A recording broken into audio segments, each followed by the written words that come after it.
Architects are dependent on their clients to bring a vision to reality. We're fortunate to have had incredible clients throughout our firm's history. Many of you are here today. One of our clients who enabled Michael to make a meaningful contribution to healthcare design with a clear focus on patients, their families, and clinicians is Marsha Lommel, CEO of Madonna Rehabilitation Hospital. Please give her a warm welcome.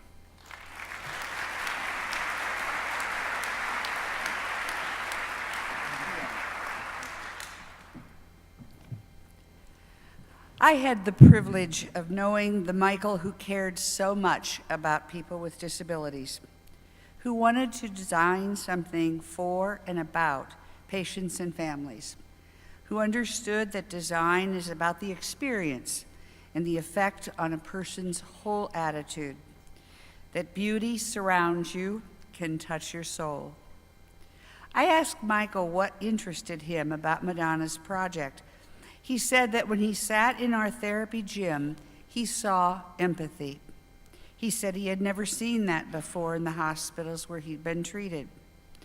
That was a sensitive observation about Madonna's unique culture.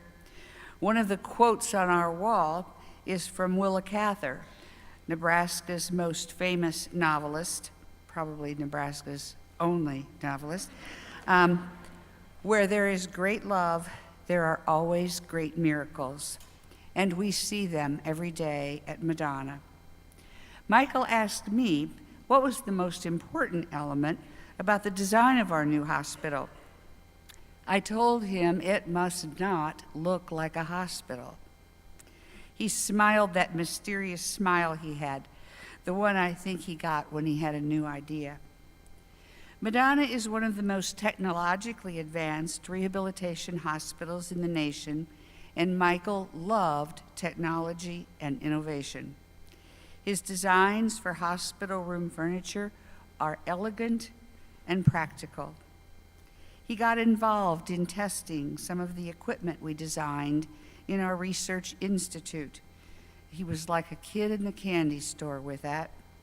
In your program is a picture of him walking on a treadmill in a robotic machine.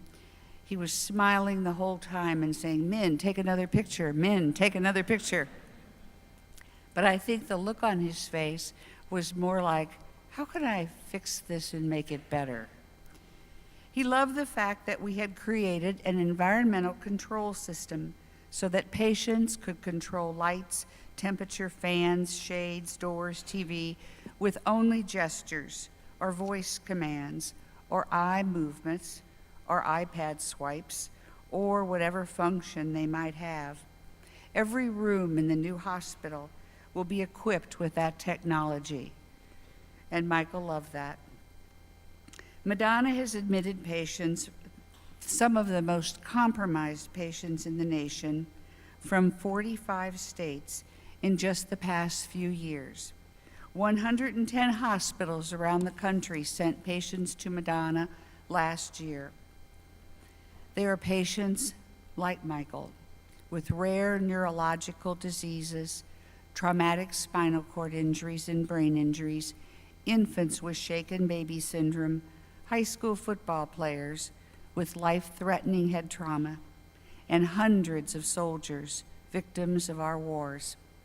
Our current hospital in Lincoln is full and turning away patients from around the country, patients who need us. The new hospital in Omaha will allow us to meet that need. Many people think of rehabilitation as just therapy, but real rehabilitation, as I call it, is about giving patients back their lives. We want our patients to be employed or in school or take care of their homes and children, to be part of society, to enjoy sports or theater or whatever they love. Our walls do not have hospital art or hotel art. They have pictures of our patients back living their lives, flying planes, dancing, and running a farm from a wheelchair, along with each unique story. We call it a wall of honor, and patients vie for getting their picture on it. People from all over the world have come to Madonna to learn what rehabilitation should be. And we know that even more will come to see Michael's vision of what it should look and feel like. So what I can tell you is that Michael would be thrilled that your friendship will help him to build the rehabilitation hospital of his dreams. He was passionate about it. I will always regret that he did not live to cut the ribbon. Our goal is to recognize Michael with a naming opportunity in our therapy gym and to tell his story as an example of what a person in a wheelchair can accomplish. Michael managed to travel the globe designing brilliant buildings in spite of his pain and the inconvenience of a wheelchair.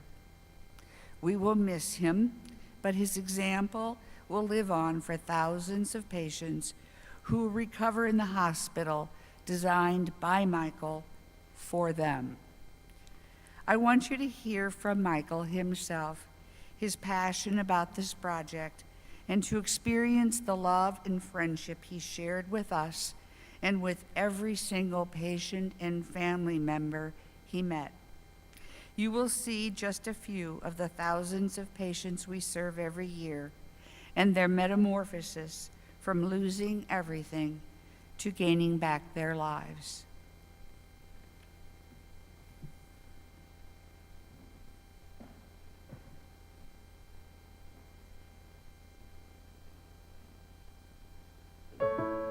We chased this hospital. It was a matter of doing everything we could to get to do it. We wanted very much to do a rehab hospital. It is personal for me because I sat in my bed in one of the rehab hospitals and I thought I was third world. And I said to myself, you're an architect, you're a designer, but most of all, you're a patient. But put all those together and you'd better make room on your plate when you get out of here to do something about this world. Who wouldn't want to do the best rehab hospital in the country, if not the world? I said to myself, if you ever get to do a hospital, it's going to have empathy born into the way things are done. And I couldn't be happier with it. And I thought in my dreams last night, how does this sound? Mayo Clinic, Cleveland Clinic, St. Jude's, Madonna. Yeah, that sounds good. I like that. We've got to carry this message of how it's done at Madonna to the whole country.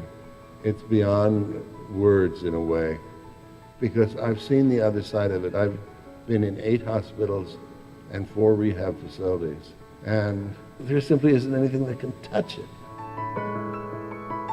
We have wanted to try to do for others what wasn't done for me, but is done every day at Madonna. We are excited to see the completion of this building. I am like a kid in a candy store. I can't wait.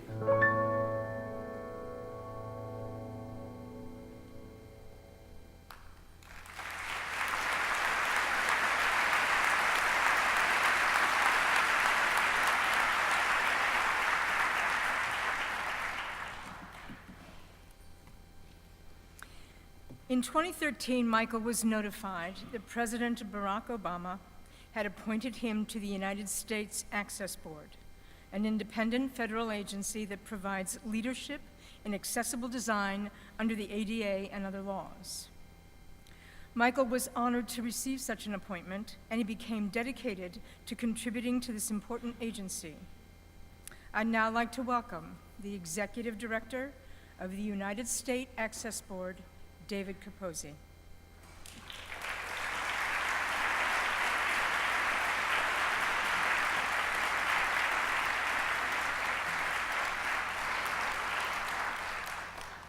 In January 2013, President Obama appointed Michael to the Access Board. And after his appointment, Michael said, "When I became paralyzed, I realized that as an architect and designer, and then a patient, I had a unique perspective. As a result, I became passionate about using this perspective to improve healthcare and accessibility through design projects. Now, as a member of the Access Board, I expect to provide national leadership on accessible design, and I hope I can contribute on a grand scale. I look forward to working with my colleagues in pursuit of this important mission. I'd like to introduce a few of our board members that are here today. Sachin Pavitran, our board chair from Utah, and Chris Hart, our board member from Boston, Massachusetts. Let me give you a little bit of, thank you.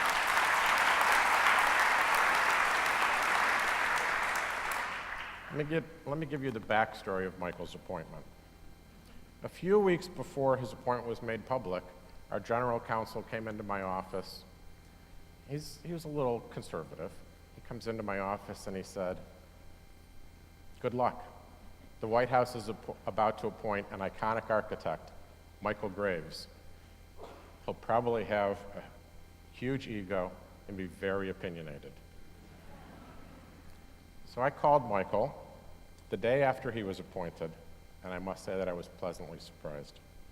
Not only did he quell any fears about having an oversized ego, but he made it very clear that he intended to contribute his thoughts, just like the other board members, and attend every meeting. Well, he was true to his word. With a twinkle in his eye and a slight grin, he'd ask his fellow board members if they'd consider looking at a regulatory issue or a design problem differently. He'd always give his candid opinions, but with a humor that helped us let down our defenses. He attended all 12 of our 3-day meetings during his term, including our last meeting, which was the day before he died. Through his time on the board, we learned that Michael was deeply committed to making buildings and communities accessible to all people, including people with disabilities, as a matter of course. We also learned that he had a special craving for marshmallow Peeps. We gave him some Peeps as a special gift at his first meeting. I'm sure he'd like this Peep diorama celebrating the 25th anniversary of the upcoming Americans with Disabilities Act. Michael was an exceptional and influential addition to the board.